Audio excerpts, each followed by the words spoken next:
This one, I must be held harmless. This was developed in the script. You think you know Demolition Man as the wild futuristic action comedy where Sylvester Stallone fights Wesley Snipes in a politically correct future, but the real chaos was happening on set, where a first-time director lost control to a legendary producer, a method actor terrorized the crew by staying in psychotic character, and an aging action star fought to save his dying career.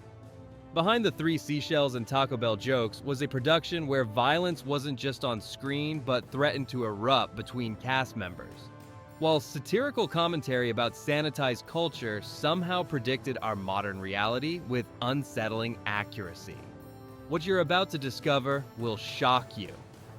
Wesley Snipes injuring stunt performers with real martial arts intensity, Stallone rewriting scripts to regain relevance after career-killing flops, and a film that almost nobody understood was satirizing the very political correctness that would dominate culture decades later. The future was fiction, but the behind-the-scenes battles were devastatingly real. Marco Brambilla, director, and Joel Silver, producer. Marco Brambilla's selection to direct Demolition Man represented one of Hollywood's riskiest gambles. Hiring a commercial and music video director with zero feature film experience to helm a $50+ million action spectacle starring major Hollywood names. Warner Brothers and producer Joel Silver saw something in Brambilla's visual style that suggested he could create the futuristic aesthetic the script required, but his inexperience made him vulnerable to the overwhelming control that Silver and Stallone would exert over the production. Joel Silver's legendary producer reputation was built on controlling every aspect of his action films, from Die Hard to Lethal Weapon, and he had no intention of letting a first-time director determine the final product. Silver's iron-fisted approach meant constant oversight, creative interference, and the understanding that major decisions about action sequences, pacing, and even story elements would ultimately defer to his commercial instincts rather than Brambilla's artistic vision. The fundamental tension between action spectacle and satirical commentary created ongoing creative conflict. Brambilla was attracted to the script's smart social satire about sanitized culture and authoritarian niceness, wanting to emphasize the comedic dystopia. Silver and the studio prioritized explosive action sequences and star vehicles that would justify the massive budget, viewing the satire as flavoring rather than substance. This philosophical divide meant the final film awkwardly straddled both approaches without fully committing to either. Budget explosions became constant crises as the ambitious futuristic vision required expensive sets, costumes, special effects, and action sequences that consume money faster than projected. The sanitized future society needed pristine white environments, advanced technology props, and vehicles that didn't exist, all requiring custom construction. Meanwhile, the underground sequences needed gritty contrast, and the action demanded practical explosions and stunt work that pushed costs beyond Warner Bros.' comfort zone. The visual futurism Brambilla created relied heavily on practical effects, elaborate set design, and careful costume work rather than extensive CGI, which was still primitive in 1993. This approach gave the future tangible reality, but required meticulous planning and expensive physical construction that limited flexibility when scenes didn't work or needed modification. Studio interference intensified as costs rose and the production fell behind schedule, with Warner Bros. Executives questioning whether Brambilla could deliver a commercially viable product. The fact that Brambilla never directed another major studio film after Demolition Man suggests that his experience was sufficiently difficult, and his relationship with Silver and the studio sufficiently strained that Hollywood doors closed to him despite the film's eventual success. Sylvester Stallone, John Spartan, Sylvester Stallone, arrived at Demolition Man in career crisis, desperately needing a hit after a devastating string of flops including Stop, or My Mom Will Shoot, Oscar, and Rocky V had transformed him from box office gold to perceived has-been. At 47, he faced the terrifying possibility that his action star days were finished and that audiences had moved on to younger, fresher faces. His script control became essential to his participation, with Stallone demanding and receiving the right to rewrite dialogue and contribute to character development. These uncredited contributions shaped John Spartan's personality, giving the character self-awareness and humor that the original script lacked. Stallone understood that straight action hero wouldn't work anymore. He needed self-parody and acknowledgement of his aging, his outdated methods, and his dinosaur status in the sanitized future. Physical preparation at age 47 required different approaches than his younger years. Stallone couldn't rely purely on physicality and had to balance maintaining impressive physique with acknowledging that Spartan was past his prime, literally frozen in time from a more violent era. This meta-commentary on Stallone's own career made Spartan's fish-out-of-water status in the peaceful future resonate beyond simple comedy. Comedy discomfort was real. Stallone had built his reputation on earnest tough guy roles in Rocky and Rambo, and playing for laughs while simultaneously maintaining action credibility required skills he wasn't confident he possessed.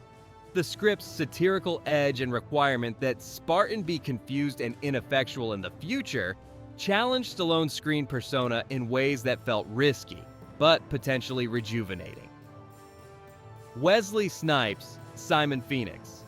Wesley Snipes' portrayal of Simon Phoenix represented method acting taken to dangerous extremes, as he committed so completely to the psychotic villain that his behavior on set genuinely frightened crew members and created real safety concerns during fight sequences that blurred the line between choreographed combat and actual violence.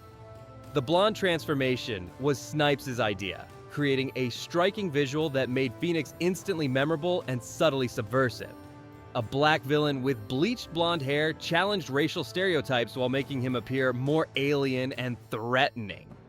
The bold aesthetic choice demonstrated Snipes' understanding that memorable villains require distinctive visual identity beyond costume and dialogue. Martial arts intensity during fight scenes resulted in genuine injuries to stunt performers who couldn't always defend against Snipes' full-speed, full-contact attacks. His training in multiple martial arts disciplines gave him capabilities that exceeded typical actor fight choreography, and his commitment to authentic violence meant he sometimes hit harder than safety protocols allowed. Stunt coordinators had to repeatedly remind Snipes to reduce intensity, but his character immersion made self-control difficult. On-set intimidation through staying in character between takes created oppressive atmosphere, where crew members avoided interacting with Snipes when possible. His Simon Phoenix persona, violent, unpredictable, gleefully sadistic, was exhausting and disturbing to maintain proximity to for 12-hour shooting days. Unlike actors who drop character between takes to maintain professional courtesy, Snipes' method approach meant he remained threateningly in character, making casual conversation or normal set interactions impossible. Scene stealing came naturally because Phoenix was simply more interesting than Spartan. A frozen-in-time 1990s cop was inherently less dynamic than a gleefully violent psychopath, reveling in a future that had forgotten how to fight back. Snipes' charismatic villainy, physical presence, and obvious joy in playing evil made Phoenix the film's most memorable element, overshadowing Stallone despite receiving less screen time. This dynamic created some tension as Stallone recognized that his comeback vehicle was being stolen by the antagonist.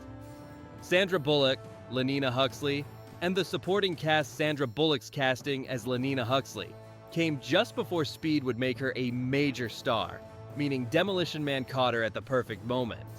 Experienced enough to handle a major studio production, but not yet expensive or famous enough to overshadow Stallone's comeback narrative.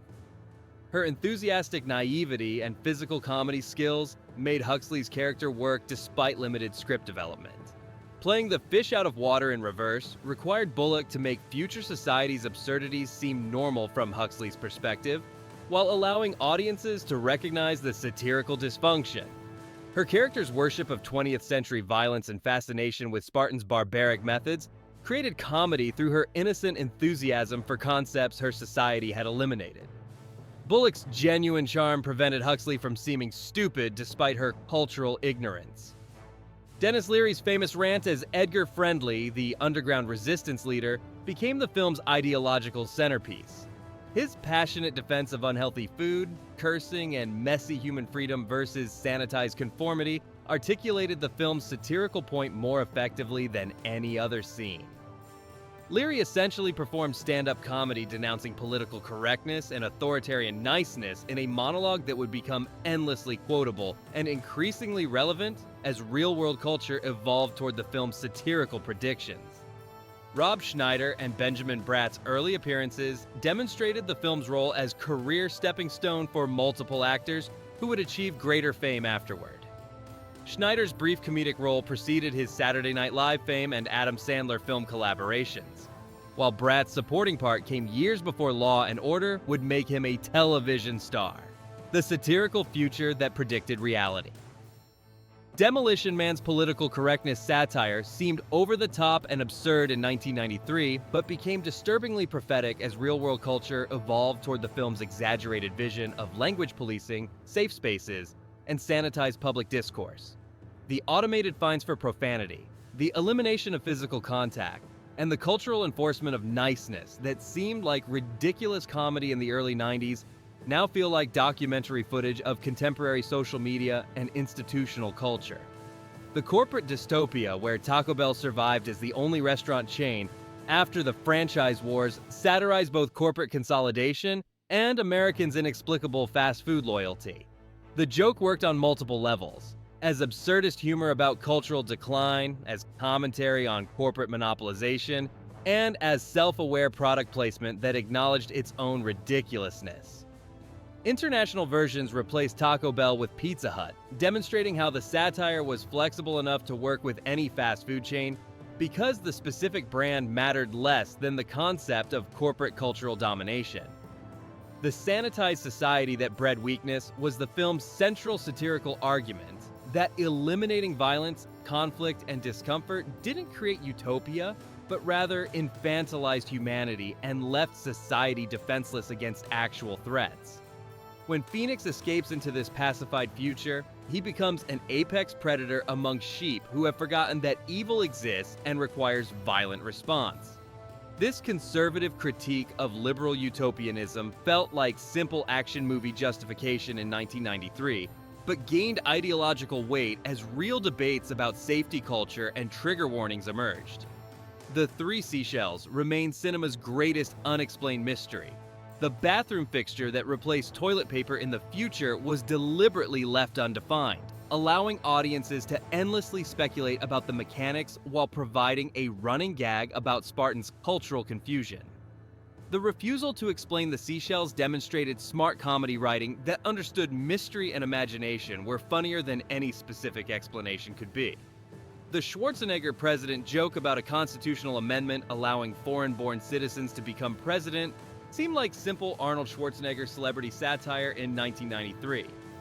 It aged into weird prophecy as Schwarzenegger actually became California's governor, and serious discussions about amending presidential eligibility requirements occurred, demonstrating how the film's absurdist future wasn't as impossible as audiences initially assumed. Production chaos and legacy. The cryoprison set construction represented one of the film's most expensive and elaborate practical builds, creating the futuristic containment facility where Spartan and Phoenix were frozen. The production design required pristine white environments suggesting advanced medical technology combined with prison security, all built practically on sound stages since CGI couldn't convincingly create such environments in 1993. Practical explosions throughout the film without CGI assistance meant extensive stunt coordination, real pyrotechnics, and genuine danger during major action sequences. The opening sequence's massive building destruction, the museum fight's property damage, and the climactic confrontation's explosive conclusion all required careful planning and execution with real fire, real debris, and real physical stunts that risked actual injury to performers. Franchise failure puzzled everyone involved. Despite respectable box office returns of $159 million worldwide and generally positive reception, no sequel ever materialized. Various factors contributed. Stallone moved on to other projects, the satirical elements didn't test well enough to convince studios that sequels would work, and the complete resolution of the story left little obvious continuation beyond simple rehashing. Attempts to develop sequels never progressed past early script stages. The lasting quotability of phrases like "murder, death, kill," "what's your boggle," And references to the three seashells demonstrated how the film's dialogue entered popular culture beyond its actual viewership. These catchphrases maintained awareness of the film through the 90s and 2000s, ensuring new generations discovered it through home video and cable broadcasts, building cult following that exceeded its theatrical impact. Demolition Man proved that career resurrection requires self-awareness and risk-taking. Stallone, Snipes, and Brambilla didn't just make a futuristic action film. They created a satirical time capsule that somehow predicted our sanitized, politically correct future, while delivering the explosive spectacle that audiences demanded. Subscribe to discover more incredible stories behind